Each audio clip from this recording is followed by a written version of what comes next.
when it comes to dieting. Far too often we take those first steps towards weight loss bliss for what we later determine are all the wrong reasons. Ultimately, however, if your reason works for you, there is no truly wrong reason to diet. The trick is in finding the reason that will actually work for you. I've seen all kinds of excellent motivators when it comes to dieting and taking your dieting seriously. One of the more common reasons is to lose weight. This is as good of a reason as any.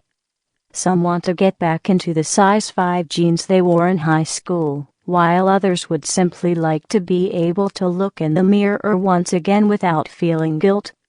For some, this is a simple matter of vanity, and for others it is finally managing to deal with what has become a lifelong problem. If you find the inspiration you need to be successful with your dieting this time, as opposed to others, then that is the perfectly plausible and acceptable reason for you to diet. Other reasons for dieting include a desire to be more physically fit. Some of us have a deep and abiding desire to live as long as possible and firmly believe that the best possible method for accomplishing this goal is to live the healthiest life possible. This is another excellent reason for losing weight and getting into shape. If it works for you, that is. The thing to remember is that every person is going to have to find their very own motivation deep within. Yet another great reason is to have the energy you need to keep up with your little ones. This is one of the most heartbreaking side effects foremost when it comes to obesity. There is simply no energy left over at the end of the day to enjoy doing things with your precious little ones, who are young for such a very short amount of time. You desperately want to be able to build those precious memories with them, but absolutely have no energy with which to do so. If that isn't bad enough, you probably, if you are considered morbidly obese, have noticed that many of the simplest activities with your children often bring you physical pain. That is the direct result of your weight. Revenge is a dish that is best served cold, and another excellent motivator for some when it comes to dieting and taking off those pesky pounds. Losing a great deal of weight takes time in many cases, so you must be able to maintain your motivation even when things are going rough along the way.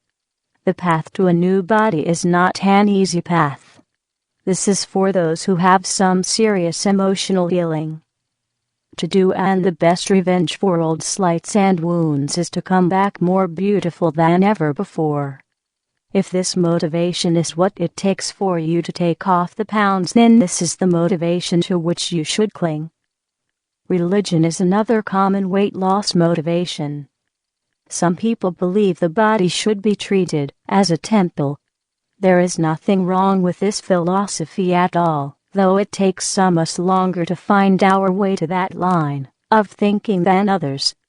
Religion and faith are powerful motivators, as they have been known to bring healing to those in need by the power of their faith or their prayers. If your faith can give you the willpower and strength you need in order to reach your dieting and weight loss goals, then by all means lean on your faith and hold it close.